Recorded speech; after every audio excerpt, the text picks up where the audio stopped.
Hello दोस्तों, एक बार फिर से स्वागत है आप सभी का आपके अपने YouTube channel Saurabh sir mathematics में। यहाँ पर बात करने वाले हैं एसएससी जीडी 2022-23 की जो हमारी टॉप 20 क्वेश्चंस की सीरीज चल रही है, जिसमें कि क्लास 11 है। ये 11वीं क्लास है दोस्तों, और डेली शाम को 7 बजे इस क्लास को किया जाता है, जिसमें जीके और जीएस से रिलेटेड क्वेश्चंस होते हैं जो पिछले एग्जाम्स में आए हुए क्वेश्चंस होते हैं और उनके आगे आने वाले एग्जाम्स में आने की प्रबल संभावना रहती है।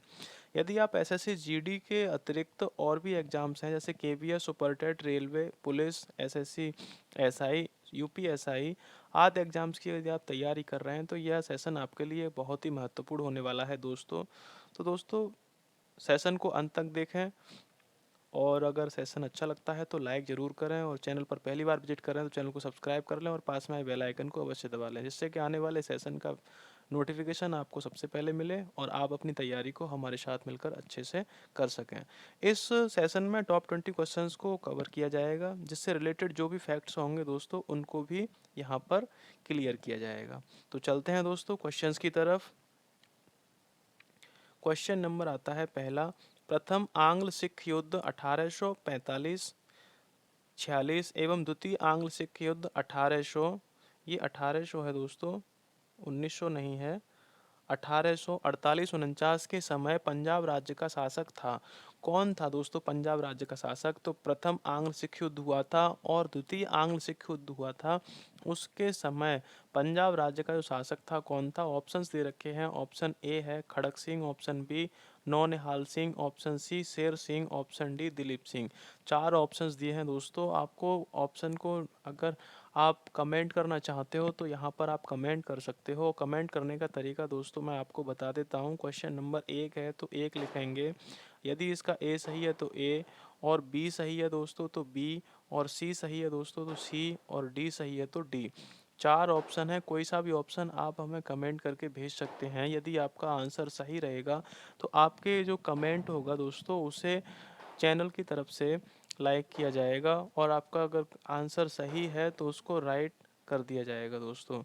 तो यहाँ पर क्वेश्चन है, प्रथम आंग्ल सिख युद्ध एवं द्वितीय आंग्ल सिख युद्ध के समय पंजाब का जो शासक था वह कौन था? ये आप जब तक कमेंट कीजिए मैं पंजाब के बारे में कुछ फैक्ट्स जान लेता हूँ। तो दोस्तों, पंजाब जो प्रांत है, पंजाब जो राज्य है भारत का, उसकी जो राजधानी है दोस्तों चंडीगढ़ है। और पंजाब में ही एक अमृतसर है, अमृतसर में एक स्वर्ण मंदिर है, वो भी पंजाब में ही है। जलियांवाला जो हत्याकांड हुआ था दोस्तों वह भी पंजाब में ही है। और पंजाब के जो वर्तमान में मुख्यमंत्री हैं दोस्तों वह भगवंत मान हैं। कौन है? भगवंत मान, भगवंत मान हैं। और जो गवर्नर हैं दोस्तों जिन्हें राज्यपाल कहते हैं वह बनवारी लाल पुरोहित हैं, ये आपको याद रखना है। तो दोस्तों बात करते हैं इस क्वेश्चन के आंसर की। तो क्वेश्चन का आंसर डी एकदम करेक्ट आंसर है। जब दोनों आंग्ल सिख युद्ध हुए थे दोस्तों उस समय पंजाब राज्य का जो शासक था दिलीप सिंह था। कौन था? दिलीप सिंह। चलते हैं दोस्तों नेक्स्ट क्वेश्चन की तरफ। अगला क्वेश्चन आता है डी जोन्स है। डी जोन्स क्या है दोस्तों, ये आपको बताना है। तो डी जोन्स है, ऑप्शंस देख लेते हैं। न्यूयॉर्क स्टॉक एक्सचेंज का शेयर बाजार सूचकांक है, ऑप्शन बी है बॉम्बई स्टॉक एक्सचेंज का शेयर बाजार सूचकांक है, ऑप्शन सी है विश्व स्वर्ण परिषद का स्वर्ण सूचकांक, ऑप्शन डी है इनमें से कोई नहीं। चार ऑप्शंस दिए हैं तो डी जोन्स क्या है, सॉरी डो जोन्स क्या है? डो जोन्स होता है DAW। जोन्स मीन्स जोन्स है, जोन्स, ये डो है, ये जोन्स है दोस्तों। ये क्या है? न्यूयॉर्क स्टॉक एक्सचेंज का शेयर बाजार सूचकांक है, बम्बई स्टॉक एक्सचेंज का शेयर बाजार सूचकांक है, विश्व स्वर्ण परिषद का सूचकांक है, या इनमें से कोई नहीं। तो दोस्तों ये जो है डो जोन्स, ये New York stock exchange, option A New York stock exchange का शेयर बाजार सूचकांक है दोस्तों, ये आपको याद रखना है। और ये भी क्वेश्चन आया हुआ है पिछले एग्जाम्स में एसएससी जीडी के में, तो इसलिए इसको यहाँ पर दोस्तों रखा था। अब बात कर लेते हैं इंडियन एक्सचेंज की। जो भारतीय स्टॉक एक्सचेंज सूचकांक हैं उनके बारे में। तो दोस्तों एक एक भारत का है NSE। एनएसई को कहते हैं दोस्तों national Stock exchange, national Stock exchange of India. इसका जो मुख्यालय है दोस्तों वो मुंबई में है, और यह 1992 में गठित हुआ था? NSE, National Stock Exchange. दूसरा है दोस्तों बीएसई, क्या है दोस्तों? BSE, Bombay Stock Exchange. Bombay Stock Exchange को Ministry of Finance, Government of India के द्वारा इसको कंट्रोल किया जाता है दोस्तों। यह भारत सरकार द्वारा कंट्रोल किया जाता है बीएसई, बॉम्बे स्टॉक एक्सचेंज को। ये आपको याद रखना है। इंडिया में दो स्टॉक एक्सचेंज हैं, एक एनएसई है और एक बीएसई है। एनएसई नेशनल स्टॉक एक्सचेंज और बीएसई बॉम्बे स्टॉक एक्सचेंज, ये इनकी फुल फॉर्म हो जाती हैं। तो दोस्तों डो जोन्स क्या है? न्यूयॉर्क स्टॉक एक्सचेंज का शेयर बाजार सूचकांक है। चलते हैं दोस्तों नेक्स्ट क्वेश्चन की तरफ। किसी भी दशा में आपातकाल की उद्घोषणा प्रवृत्त न रहने के बाद उपर्युक्त अवधि कितने समय में आगे नहीं बढ़ाई जा सकती है? यदि कोई भी अगर ऐसा है कि आपातकाल की उद्घोषणा हो गई है और उद्घोषणा मैक्सिमम कितने समय के लिए की जा सकती है, वह आपको यहाँ पर बताना है। तो दोस्तों ऑप्शन दे रखे हैं। ऑप्शन ए 1 माह, ऑप्शन बी 2 माह, ऑप्शन सी 3 माह, ऑप्शन डी 6 माह। तो ज़्यादा से ज़्यादा हम किसी भी जो भारत की दृष्टि से देखा जाए तो कोई भी आपातकाल की स्थिति है और आपातकाल को अधिकतम समय 6 महीने से ज़्यादा नहीं बढ़ाया जा सकता दोस्तों। यदि आपको ज़रूरत पड़ती है, यदि सरकार को ज़रूरत पड़ती है कि आपातकाल को दोबारा से बढ़ाना है, 1 साल के लिए करना है, तो वह पहले 6 महीने बढ़ाएगी, फिर उसके बाद में और 6 महीने बढ़ाएगी दोस्तों। तो यह सबसे अधिक 6 महीने से अधिक वह नहीं बढ़ा सकती है, लेकिन 2 बार में 3 बार में वो 6-6 महीने के लिए आगे के लिए एक्सटेंड कर सकती है दोस्तों। अब बात कर लेते हैं कि भारत की दृष्टि से कि आपातकाल कितने प्रकार के होते हैं। तो भारत के लिए आपातकाल 3 प्रकार के होते हैं। एक होता है वित्तीय आपात, एक होता है वित्तीय आपात जो 360 अनुच्छेद में दिए रखा है दोस्तों, वित्तीय आपात। अब वित्तीय आपात की बात करते हैं तो वित्तीय स्थिरता को अगर खतरा होता है तो भारत का राष्ट्रपति पूरे राष्ट्र में वित्तीय आपातकाल को घोषित कर सकता है दोस्तों। दूसरा होता है राष्ट्रीय आपात जो 352 के तहत आता है दोस्तों, अनुच्छेद 352 के तहत आता है। राष्ट्रीय आपात ऐसा होता है कि दोस्तों यदि कोई भारत का कोई हिस्सा किसी बाहरी आक्रमण के द्वारा घेर लिया गया है या फिर आक्रमण की आशंका रहती है, तो उस समय भारत का राष्ट्रपति दोस्तों बाहरी आक्रमण के होने की आशंका होने पर राष्ट्रीय आपात घोषित कर देता है। और वह कब करता है दोस्तों? 352 अनुच्छेद के तहत। अगला आता है दोस्तों संवैधानिक आपातकाल। तो संवैधानिक आपातकाल जो होता है वह 356 के तहत आता है दोस्तों। कितने के तहत आता है? 356 के तहत। और यह होता है कि राज्य में किसी संवैधानिक तंत्र की विफलता के कारण राज्य में राष्ट्रपति शासन का लागू कर देना ही संवैधानिक आपातकाल कहलाता है दोस्तों। यह 3 तरह के आपातकाल होते हैं, ये आपको याद रखना है। एक मेन चीज़ दोस्तों इसमें यह रहती है कि कितने आपातकाल कितनी बार लागू किए जा चुके हैं। तो दोस्तों ये संवैधानिक वाले हैं, ये तो आए दिन लागू किए जाते रहते हैं। जैसे कि अगर मुख्यमंत्री महोदय ने अगर इस्तीफा दे दिया है तो उस राज्य में राष्ट्रपति शासन लागू हो जाता है। तो इनकी तो कोई गिनती नहीं है और इनसे ज़्यादा कोई प्रभाव भी पड़ता नहीं है भारत के ऊपर। और दूसरा आता है दोस्तों वित्तीय आपातकाल। तो वित्तीय आपातकाल भारत में अभी तक कि एक भी बार लागू नहीं हुआ है, ये आपको याद रखना है दोस्तों कि एक भी बार लागू नहीं हुआ है। बात करते हैं राष्ट्रीय आपातकाल की। तो दोस्तों राष्ट्रीय आपातकाल 3 बार भारत में लागू किया जा चुका है। जैसे जैसे समय बढ़ता जाएगा वैसे वैसे यह राष्ट्रीय आपातकाल की संख्या नहीं बढ़ेगी दोस्तों। कि अभी तक जो हुआ है भारत में स्वतंत्रता के बाद में मात्र 3 बार राष्ट्रीय आपातकाल लागू हुआ है। ये मत समझिएगा कि अभी तक 3 बार हो गया तो आगे 2-4 साल में 1-2-4 बार और हो जाएगा, ऐसा कुछ नहीं है दोस्तों। कि अभी तक जो राष्ट्रीय आपातकाल की जो घोषणा हुई है वो मात्र 3 बार हुई है, ये आपको याद रखना है। चलते हैं नेक्स्ट क्वेश्चन की तरफ। निम्नलिखित में से दिल्ली का पहला तुगलक सुल्तान कौन था? दिल्ली का जो पहला तुगलक सुल्तान था दोस्तों वह कौन था? यदि आप तुगलक वंश का संस्थापक है उसको जानते हैं तो आप तुगलक सुल्तान के बारे में बता सकते हैं दोस्तों। तो यहाँ पर दिल्ली का जो पहला तुगलक सुल्तान कौन था? Option A Ghiyasuddin Tughlaq, option B Malik Tughlaq, option C Mohammad bin Tughlaq, option D Firoz Tughlaq. 4 option इसमें दे रखे हैं, 4 में से एक आपका करेक्ट आंसर हो जाएगा कि तुगलक वंश का पहला शासक कौन था या दिल्ली का पहला तुगलक सुल्तान कौन था। दोनों क्वेश्चन एक ही है, आंसर एक ही है, क्वेश्चन अलग अलग हो जाते हैं दोस्तों। तो यहाँ पर बात करते हैं पहले तुगलक वंश का जो पहला शासक था वह कौन था। दिल्ली का छोड़कर बाहर से चलते हैं तो तुगलक वंश की जो स्थापना की थी दोस्तों वो गयासुद्दीन तुगलक ने की थी। किसने की थी दोस्तों? गयासुद्दीन तुगलक ने तुगलक वंश की स्थापना की थी। और गयासुद्दीन तुगलक ने जो स्थापना की थी दोस्तों वह 1320 ईस्वी में की थी। कब की थी दोस्तों? 1320 ईस्वी में की थी गयासुद्दीन तुगलक ने तुगलक वंश की स्थापना। और फिरोज शाह तुगलक की अगर बात करते हैं दोस्तों तो फिरोज शाह तुगलक सर्वाधिक नहर निर्माण कराने के लिए जाने जाते हैं। कौन जाने जाते हैं? फिरोज शाह तुगलक। इन्होंने बहुत ज़्यादा नहरों का निर्माण कराया था। तुगलक वंश के जो 3 शासक थे बहुत महाप्रतापी शासक थे। 2 थे गयासुद्दीन तुगलक और फिरोज तुगलक और तीसरे थे मोहम्मद बिन तुगलक। मोहम्मद बिन तुगलक यह बहुत ही समझदार व्यक्ति थे लेकिन इनकी क्रूरता के वजह से इनको क्रूर भी कहा जाता था। और दोस्तों इसका जो करेक्ट आंसर होगा, जो दिल्ली सल्तनत का पहला सुल्तान कौन था? तो गयासुद्दीन तुगलक पहला सुल्तान था दोस्तों। ऑप्शन ए आपका एकदम करेक्ट हो जाएगा क्योंकि तुगलक वंश की स्थापना करके ही दिल्ली सल्तनत की गद्दी पर गयासुद्दीन तुगलक बैठा था। ये आपको याद करना। और किस सन में बैठा था दोस्तों? तो 1320 में बैठा था। चलते हैं दोस्तों नेक्स्ट क्वेश्चन की तरफ। अगला क्वेश्चन आता है, सांची किस कला व मूर्ति कला का निरूपण करता है?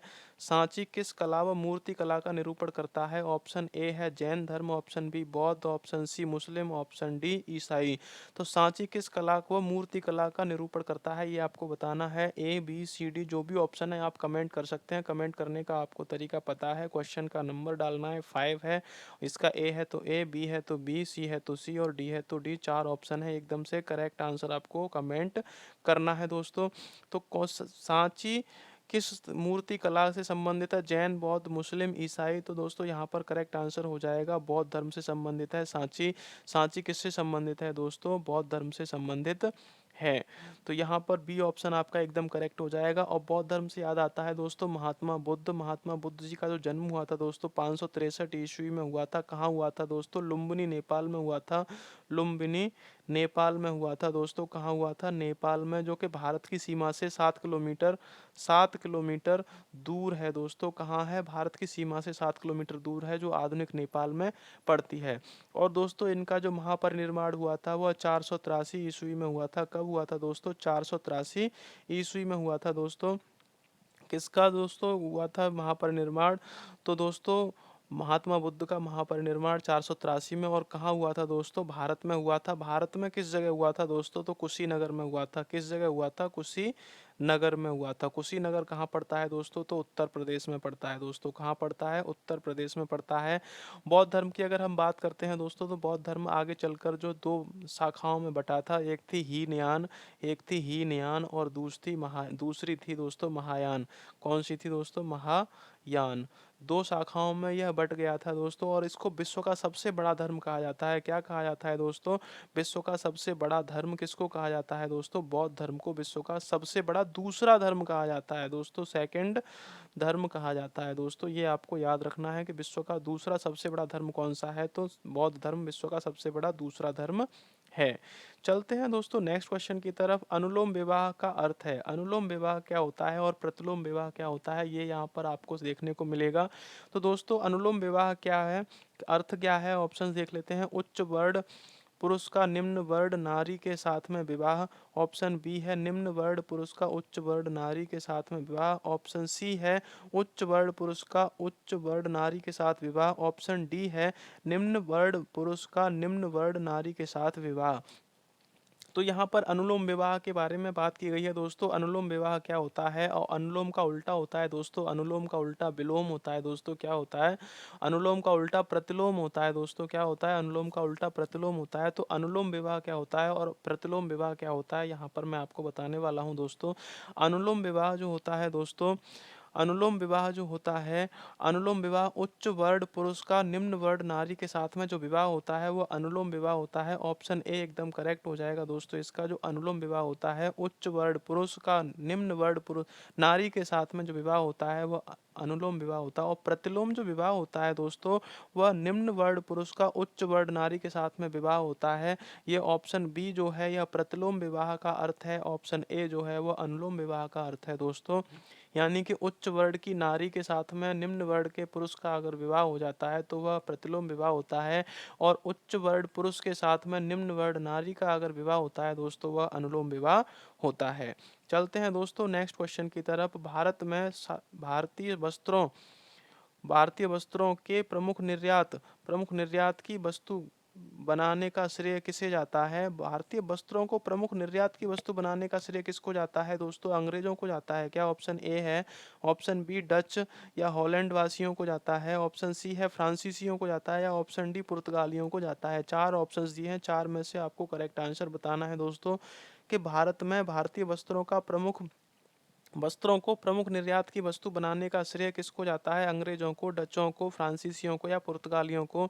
ऑप्शन आप करेक्ट कोई कमेंट कर सकते हैं दोस्तों कि किसको किया जाता है। तो दोस्तों यहाँ पर इसका सही आंसर है दोस्तों फ्रांसीसियों को इसका श्रेय जाता है दोस्तों। फ्रांसीसियों ने ही भारतीय वस्त्रों को मुख्य निर्यात की वस्तु का श्रेय दिया था। दोस्तों चलते हैं नेक्स्ट क्वेश्चन की तरफ। अगला क्वेश्चन है गणतंत्र क्या होता है ये आपको बताना है। केवल एक लोकतांत्रिक राज्य होता है गणतंत्र, या अध्यक्षीय पद्धति शासन वाला राज्य होता है, या संसदीय पद्धति शासन वाला राज्य होता है, या राज्य वहां जहां पर अध्यक्ष वंशानुगत रूप से न हो? आपको सही आंसर दोस्तों कमेंट करना है। तो गणतंत्र होता क्या है कि ऑप्शन ए है केवल एक लोकतंत्रात्मक राज्य, ऑप्शन बी है अध्यक्षीय पद्धति शासन वाला राज्य, ऑप्शन सी संसदीय पद्धति व शासन वाला राज्य, और ऑप्शन डी है राज्य जहां पर अध्यक्ष वंशानुगत रूप से न हो। तो दोस्तों गणतंत्र क्या है दोस्तों? भारत एक गणतंत्रात्मक राज्य है दोस्तों। क्या है? गणतंत्र है जहां पर कोई वंशानुगत शासन नहीं होता है। जैसे कि वंशानुगत शासन से आप समझ सकते हैं कि राजा का बेटा ही राजा बनेगा, राजा का जो उत्तराधिकारी होगा वही, जो बेटा होगा वही उत्तराधिकारी होगा, राजा की जो संतान होगी वही उत्तराधिकारी होगी। तो यहाँ पर ऐसा भारत के अंदर ऐसा नहीं है, यहाँ पर कोई वंशानुगत शासन नहीं है दोस्तों। तो यहाँ पर क्या है कि वह राज्य जहाँ अध्यक्ष वंशानुगत नहीं होता है, यहाँ का जो राजा होता है, राष्ट्र प्रमुख होता है दोस्तों, जो प्रजा के द्वारा ही चुना जाता है, जनता के द्वारा ही चुना जाता है, तो इसको गणतंत्र राज्य कहा जाता है। और गणतंत्र दिवस 26 जनवरी को मनाया जाता है दोस्तों, यह भी आपको याद रखना है। चलते हैं दोस्तों नेक्स्ट क्वेश्चन की तरफ। अगला क्वेश्चन है कड़मे चोल काल में कड़मे का अर्थ था। तो चोल काल में कड़मे का क्या अर्थ था दोस्तों, बताना है। ऑप्शन ए है भू राजस्व या लगान, ऑप्शन बी गृहकार कर, ऑप्शन सी चरागाह, ऑप्शन डी जलाशय कर। तो चार ऑप्शंस दिए हैं, कौन सा चरागाह कर था, या जलाशय कर था, या गृह कर था, या भू राजस्व लगान था, ये आपको बताना है दोस्तों। फटाफट से कमेंट कीजिए।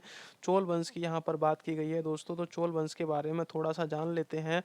तो चोल वंश के जो संस्थापक थे दोस्तों वह कौन थे? विजयालय थे। कौन थे दोस्तों? विजयालय।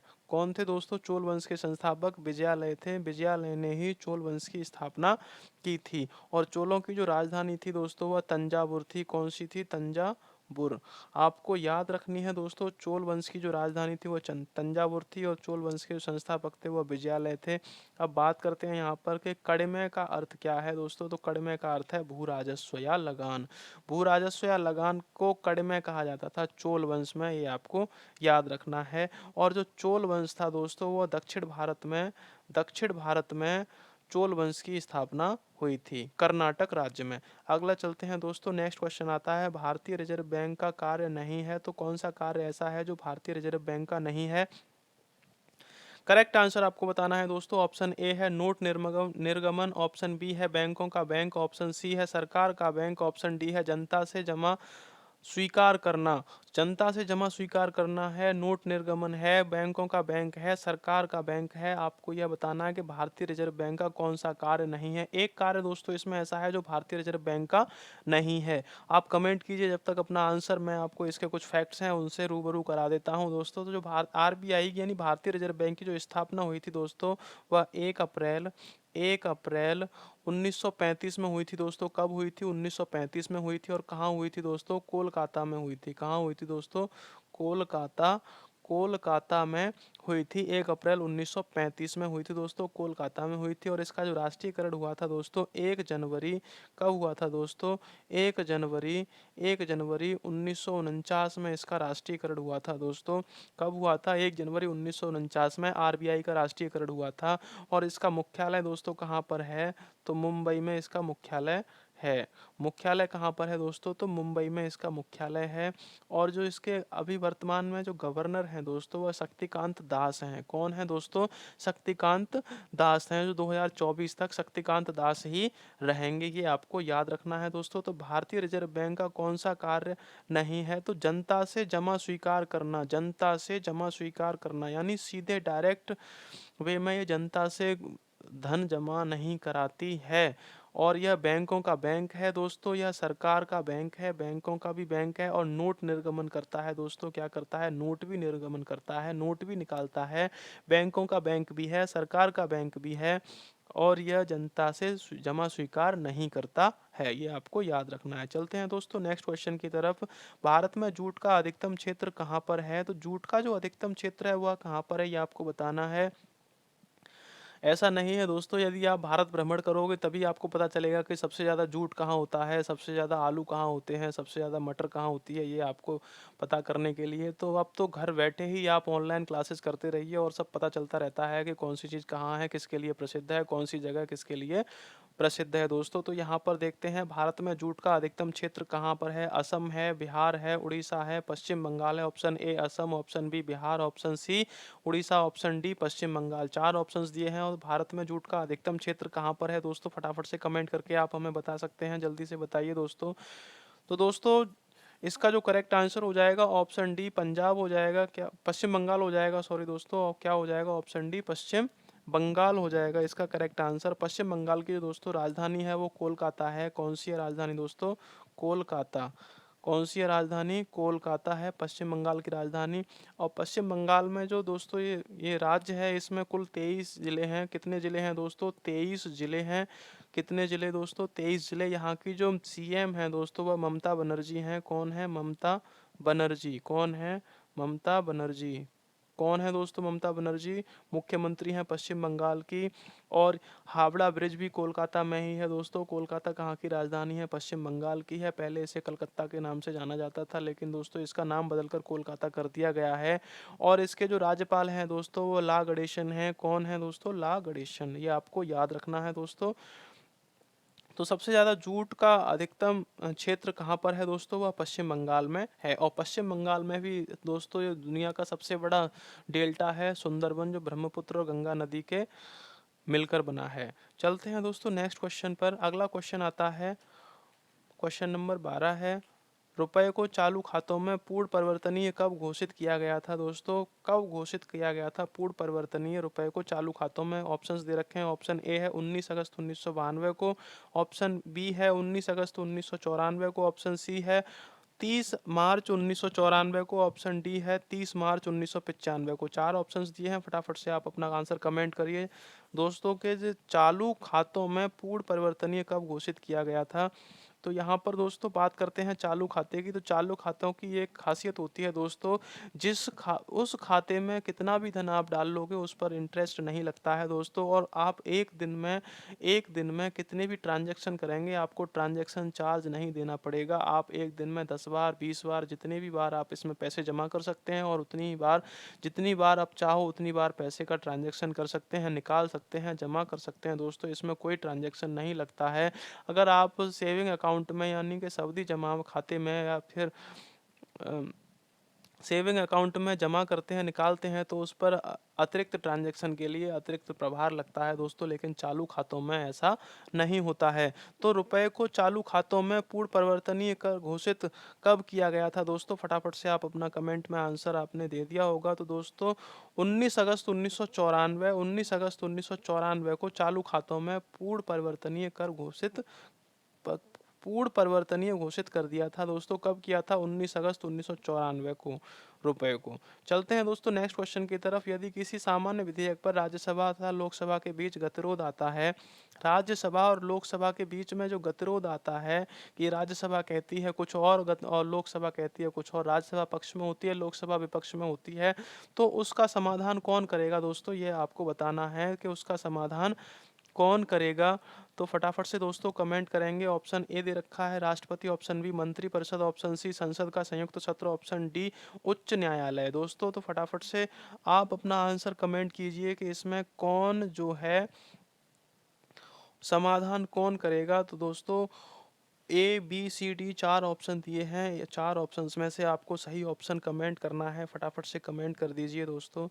तो ये जो होता है दोस्तों संसद का संयुक्त सत्र, संसद का जो संयुक्त सत्र, ऑप्शन सी इसमें करेक्ट आंसर हो जाएगा। और संसद का जो संयुक्त सत्र होता है वह बुलाया जाता है, और किसके द्वारा बुलाया जाता है दोस्तों, राष्ट्रपति के द्वारा बुलाया जाता है। ऑप्शन सी इसका राइट आंसर है, ये आपको पहले याद रखना है।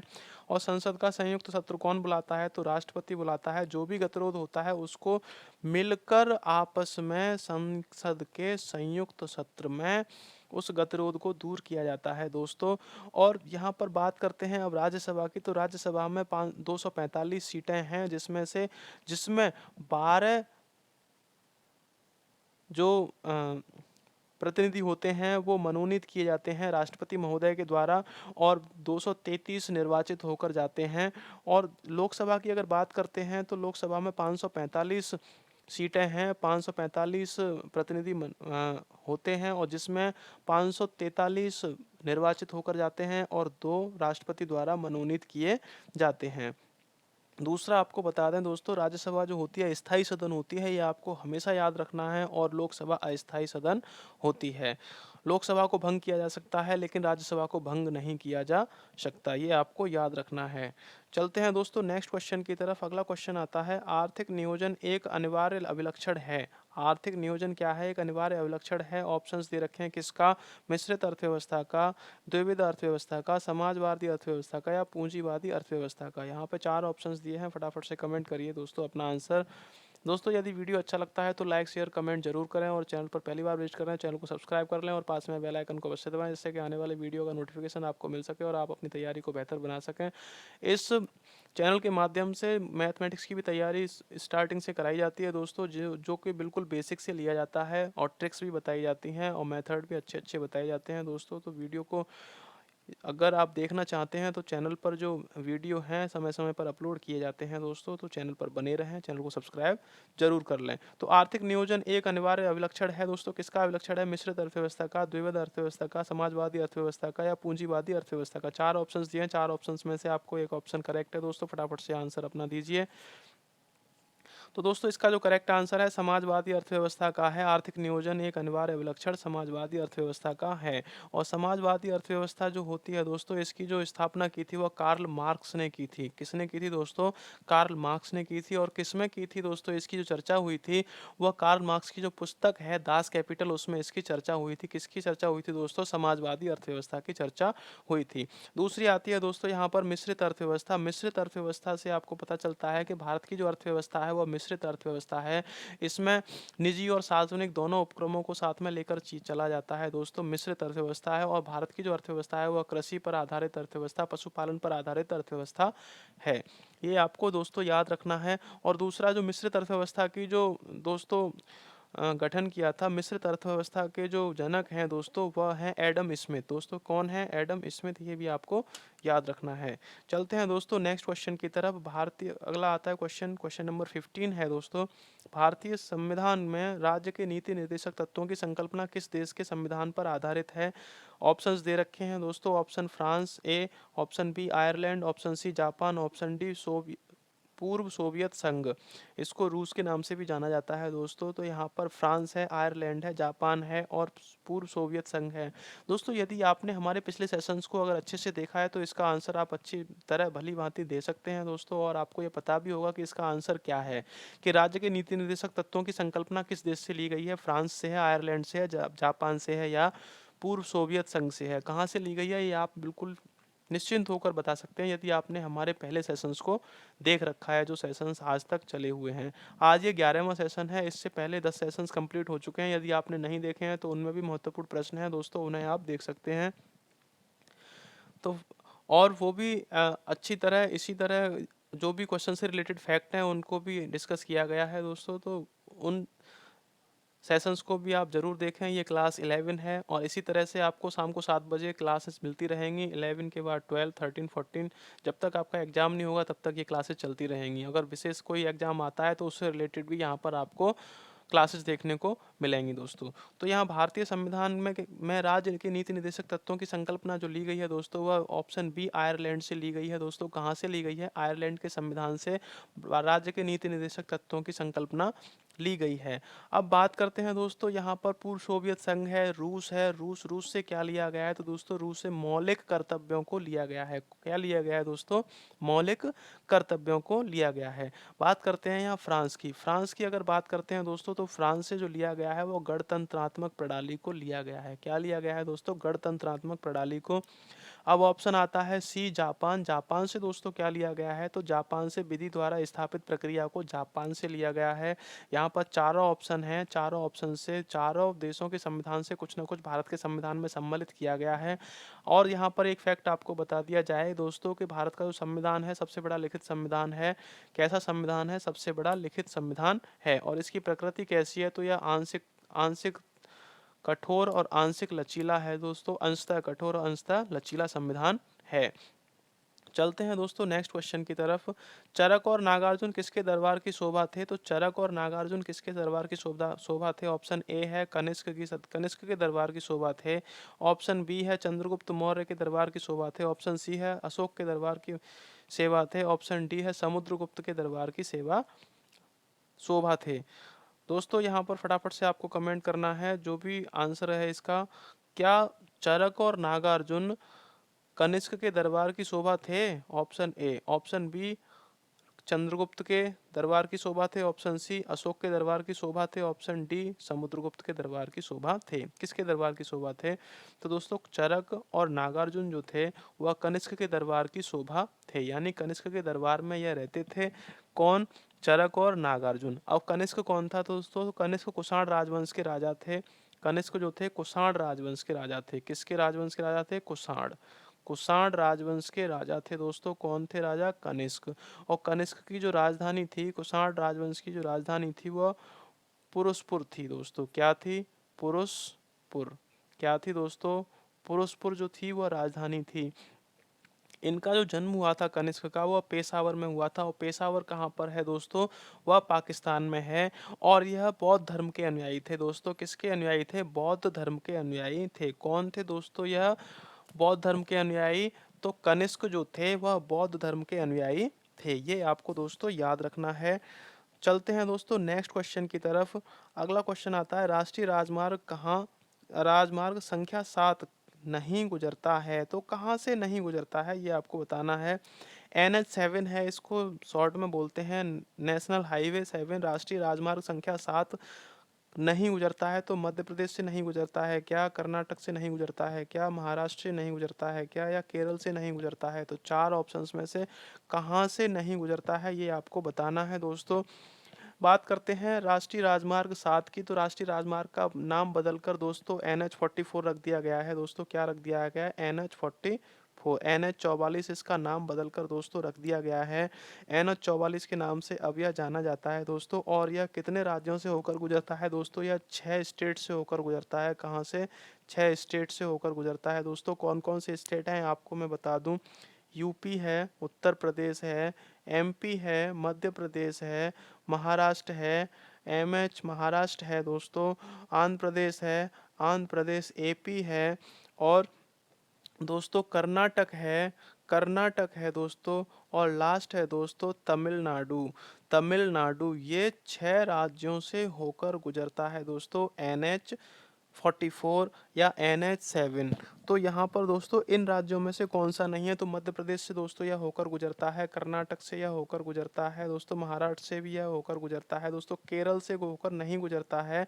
तो केरल इसका करेक्ट आंसर हो जाएगा। जो NH7 है राष्ट्रीय राजमार्ग संख्या 7 है, केरल से होकर नहीं गुजरता है दोस्तों। चलते हैं दोस्तों नेक्स्ट क्वेश्चन की तरफ। अगला क्वेश्चन आता है, क्वेश्चन नंबर 18 है कि 10वीं 10वीं पंचवर्षीय योजना के दौरान किस वर्ष भारत में सर्वाधिक आर्थिक वृद्धि दर सबसे कम रही? तो भारत में जो आर्थिक वृद्धि दर सबसे कम रही थी 10वीं पंचवर्षीय योजना के दौरान, कौन सी वर्ष थी? अब दोस्तों आपको यह पहले जानना है कि 10वीं जो पंचवर्षीय योजना थी दोस्तों, वह 2002 से लेकर 2007 तक का इसका कार्यकाल था। ये आपको पता होना चाहिए दोस्तों, कितना 2002 से लेकर 2007 तक का इसका कार्यकाल था। अब यहाँ पर बात करते हैं कि वह किस आर्थिक वृद्धि दर सबसे कम कब रही थी। तो ऑप्शंस दे रखे हैं। ऑप्शन ए है 2003-4 में, ऑप्शन बी है 2004-5 में, ऑप्शन सी है 2005-6 में, ऑप्शन डी है 2006-7 में। तो 10वीं पंचवर्षीय योजना की बात की गई है दोस्तों। और पंचवर्षीय योजना, पहली पंचवर्षीय जो योजना थी दोस्तों 1951 से स्टार्ट हुई थी। और योजना अवकाश जो होता है दोस्तों, योजना अवकाश जो है वह 1966 से लेकर 1969 यानी तीसरी पंचवर्षीय योजना के बाद और चौथी पंचवर्षीय योजना से पहले का जो काल था दोस्तों, वह योजना अवकाश काल के नाम से जाना जाता था दोस्तों। यह आपको याद रखना है। और पहली पंचवर्षीय योजना जो आधारित थी दोस्तों, वह कृषि आधारित थी। और दूसरी पंचवर्षीय योजना आधारित थी, वह उद्योग आधारित पंचवर्षीय योजना थी। ये आपको याद रखना है। और जो 12वीं पंचवर्षीय योजना का जो कार्यकाल था दोस्तों, या 10वीं है तो 10वीं के बाद आएगी दोस्तों 12वीं, यानी 11वीं के बाद 12वीं, तो इनमें दोनों में 10 साल का जो डिफरेंस होगा। तो 12वीं पंचवर्षीय योजना का कार्यकाल 2012 से लेकर 2017 तक का रहा था दोस्तों। 2012 से लेकर 2017 तक का रहा था। अब योजना अवकाश की जगह पर दोस्तों नीति आयोग की स्थापना की जा चुकी थी 2015 में दोस्तों। तो अब योजना जो 12वीं पंचवर्षीय योजना के बाद में कोई भी योजना पंचवर्षीय नहीं आई थी दोस्तों। यहाँ पर बात चल रही थी 10वीं पंचवर्षीय योजना के दौरान किस वर्ष में भारत में आर्थिक वृद्धि दर सबसे कम रही थी। तो दोस्तों इसका करेक्ट आंसर 2006-7 में, यानी जब ये 10वीं पंचवर्षीय योजना खत्म होने को थी, तो उसी वर्ष में सबसे आर्थिक वृद्धि दर कम रही थी। ये आपको याद रखना है। चलते हैं दोस्तों नेक्स्ट क्वेश्चन की तरफ। कौन सी घटना महाराष्ट्र में घटित हुई थी, ये आपको बताना है। ऑप्शन ए है भील विद्रोह, ऑप्शन बी है कोल विद्रोह, ऑप्शन सी है रंपा विद्रोह, ऑप्शन डी है संथाल विद्रोह। चार ऑप्शंस दिए हैं। कौन सी घटना महाराष्ट्र में घटित हुई थी? भील विद्रोह, कोल विद्रोह, रंपा विद्रोह, संथाल विद्रोह। चार में से एक करेक्ट आंसर है दोस्तों। फटाफट से आप कमेंट कर दीजिए इसका जो भी आंसर आपको उचित लग रहा है। भील, कोल, रंपा, संथाल, चार विद्रोहों में से कौन सा विद्रोह सही है? तो दोस्तों इसका करेक्ट आंसर जो है भील विद्रोह आंसर एकदम करेक्ट हो जाएगा। तो कौन सी घटना महाराष्ट्र में घटित हुई थी दोस्तों? तो भील विद्रोह महाराष्ट्र में घटित हुई थी। भील एक जनजाति है दोस्तों, ये आपको याद रखना है, जो महाराष्ट्र में, राजस्थान में पाई जाती है ज़्यादातर। चलते हैं दोस्तों इस वीडियो के लास्ट क्वेश्चन में, इस सेशन के लास्ट क्वेश्चन में, इस क्लास के लास्ट क्वेश्चन में। क्वेश्चन नंबर 20 है, जलियांवाला बाग में प्रदर्शन के लिए क्यों लोग जमा हुए थे? ये आपको बताना है। जलियांवाला बाग में प्रदर्शन के लिए क्यों लोग जमा हुए थे दोस्तों, ये आपको बताना है। ऑप्शंस दे रखे हैं, ऑप्शन पढ़ते हैं। गांधी जी और लाजपत राय की गिरफ्तारी के प्रति विरोध प्रदर्शन करने के लिए, ऑप्शन बी है किचलू और सत्यपाल के बंदी बनाए जाने के विरोध में प्रदर्शन करने के लिए, ऑप्शन सी है बैसाखी की प्रार्थना के लिए, ऑप्शन डी है पंजाब सरकार के अमानवीय कार्यकलापों के प्रति विरोध प्रकट करने के लिए। चार ऑप्शन है दोस्तों। ऑप्शन एमसीक्यू का मतलब ये होता है कि मल्टीपल चॉइस क्वेश्चंस, और इसमें क्वेश्चन है एक और उसके ऑप्शंस हैं चार। आपको एक ऑप्शन करेक्ट है, कौन सा ऑप्शन सही है ये आपको बताना है दोस्तों। यहाँ पर बात की गई है जलियांवाला बाग की। तो जलियांवाला बाग में प्रदर्शन के लिए क्यों लोग जमा हुए थे? तो दोस्तों जलियांवाला बाग आपने सुना होगा, जब जलियांवाला बाग था 1919 में, जो जनरल डायर था, कौन था दोस्तों? जनरल डायर, जो कि जलियांवाला बाग में सभा चल रही थी और उस सभा में उसने गोली चलाने का आदेश दे दिया था। जनरल डायर ने गोली चलवाई थी।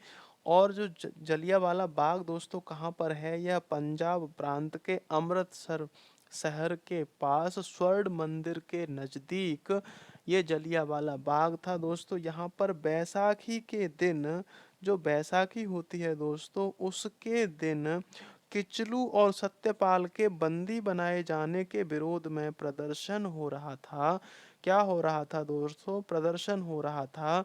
तो जनरल डायर ने वहां पर गोली चलवाई थी, जिसमें बहुत सारे लोग मारे गए थे। आज भी वहां पर गोलियों के निशान मौजूद हैं दोस्तों।